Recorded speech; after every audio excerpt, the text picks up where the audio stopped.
já que vocês pediram, lá no vídeo dos protagonistas mais poderosos, aqui estou eu fazendo uma lista também com os rivais mais poderosos de Yu-Gi-Oh! Quem será que vai liderar a lista? Kaiba, Jack, Kaito? Nesse vídeo eu te trago a resposta. Para isso, deixa aí seu like e comenta seu rival favorito. E aproveita, se inscreve para ajudar o canal a chegar a 2.000 inscritos. Sem mais enrolação, bora pro vídeo. Começando essa lista, eu trago um cara que, ao contrário de outros rivais primários da série, não parece ter nenhum tipo de poder que qualquer humano com dinheiro e uma educação adequada possa alcançar. Embora eu ache que nem só habilidades com números e lógicas possam ser consideradas inteligência, e é justamente isso que o torna tão lembrado. Seu nome? Akaba Rage. O que torna tão poderoso como duelista é o fato de que sua personalidade acaba sendo mais calma e controlada que Kaiba ou Jack, por exemplo.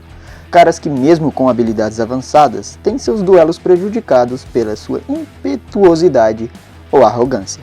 Ele, diferente deles, mesmo com vantagem sobre os outros, não se deixa abalar por qualquer coisa como o jogo perfeito, nem nada do tipo. Ele é bem mais calculista e, portanto, mais efetivo. Mas claro, que isso não significa que ele é tão poderoso quanto os outros, e talvez um jogo das sombras ou mesmo um controle mental possam afetá-lo. Na sequência, meio que diferenciando um pouco do rival de Arc V, temos outro ser humano comum, Revolver. Assim como Yusaku, Varys também tem uma percepção apurada sobre leitura das pessoas, como também é um ótimo hacker, segundo ele, sendo capaz até mesmo de destruir o Link Vrind. E as semelhanças não acabam por aí. Ele compartilha a mesma habilidade que Playmaker, Storm Access, que lhe permite adicionar um monstro Link aleatório de uma Data Storm ao seu extra deck, quando seus pontos de vida forem 1000 ou menos. Isso já é um tipo de habilidade vantajosa para um duelo, coisa que o Rage não possui, mesmo que aqui hajam poderes mais poderosos e ele talvez ainda tenha algumas das fraquezas que duelistas mais poderosos não têm.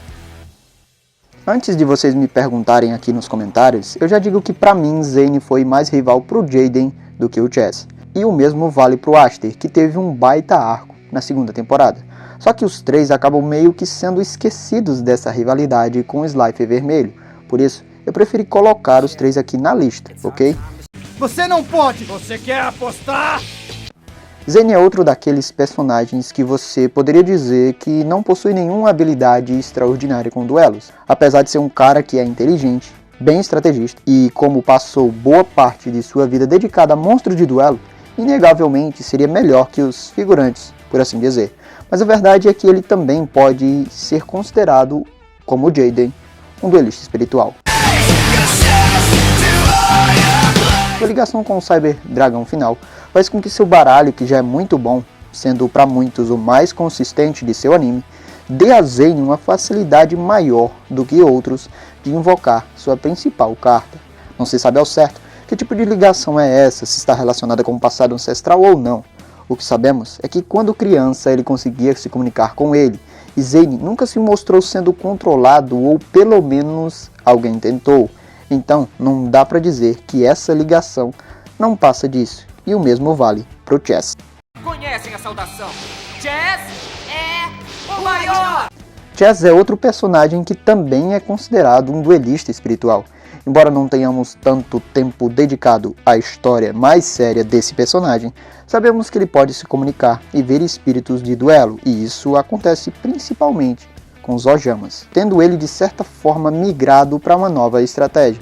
Antes de buscar um deck de poder, ele passa agora a jogar com os Ojamas em estratégias híbridas. Embora não seja um duelista tão famoso, é possível afirmar que suas ligações com seu baralho também fazem dele um pouco mais poderoso. Afinal de contas, usar praticamente 3 decks diferentes juntos e mesmo assim vencer o Aster com Ojamas é algo bem inacreditável. Porém, parece que não passa disso, já que ele não se torna imune totalmente a efeitos mentais, vendo que em várias oportunidades ele se viu controlado, seja na segunda, seja na terceira temporada. Esses dois, para mim, então, estão abaixo desse cara, Aster Fênix.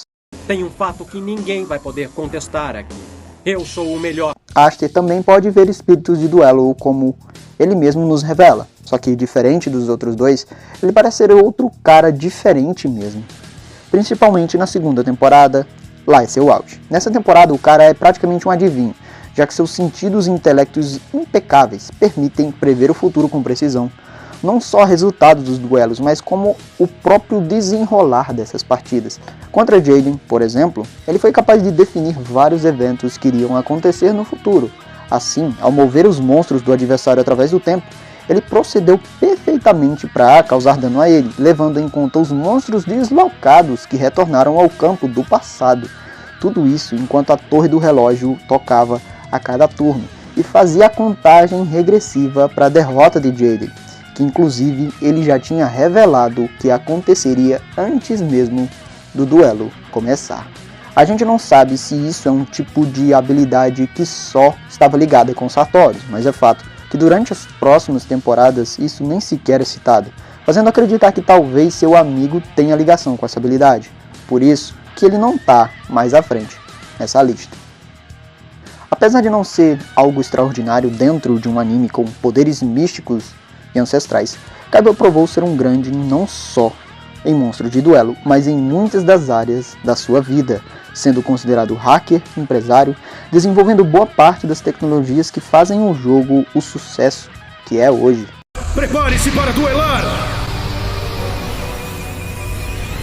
E prepare-se para perder! Mas para esse vídeo não podemos esquecer que em boa parte da série ele ignora sua veia ancestral, sendo a reencarnação do antigo faraó Seto. Ele é o verdadeiro possuidor da varinha do milênio, fazendo com que dificilmente possa ser controlado ou sofra tanto com os jogos das trevas como os caras que já citei. Isso faz parte da evolução, Seto. Os mais fracos e indefesos são extintos e apenas os mais fortes sobrevivem. Então estou salvo. E justamente esse passado que faz seu nível subir bastante, já que é um dos poucos que pode usar um deus egípcio livremente. Sem contar sua ligação espiritual com o dragão branco, que muitas vezes se mostrou como seu protetor, fazendo seu deck muito mais propício para suas invocações, mas isso ainda não dá a ele a possibilidade de vislumbrar o poder dos dois da sua frente, e o primeiro deles é Jack.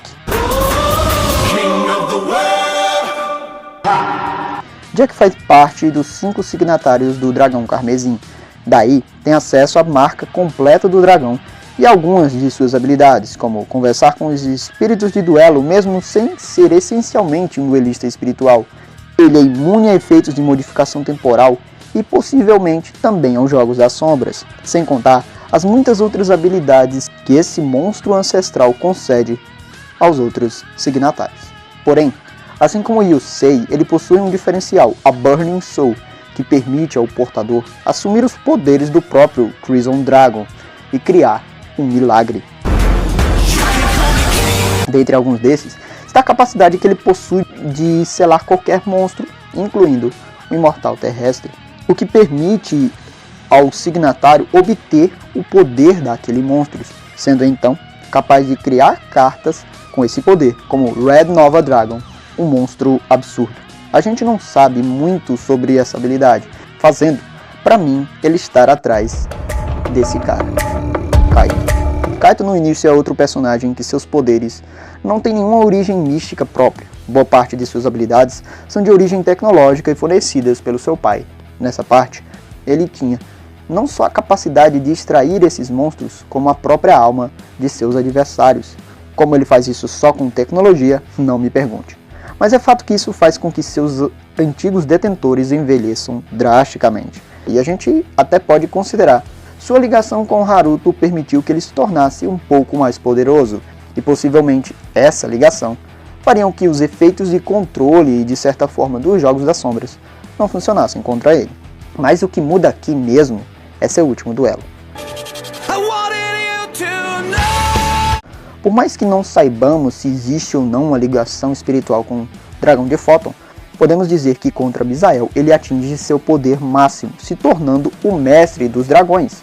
Ao possuir o número 62 e 46, esses dragões ressoavam junto com, fazendo o poder do número 100 se manifestar finalmente lhe rendendo a tão poderosa carta que salvaria os Protoss contra Don Toslund. E eu digo isso porque esse dragão era o próprio Deus criador do seu universo.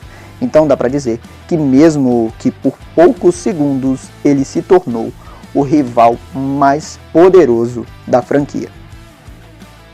Mas e aí, você concorda com a lista? Kaito com o número 100 é o mais poderoso rival?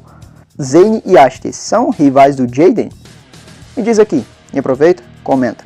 Qual a próxima lista que merece um vídeo? Sem mais... Por hoje é só, pessoal.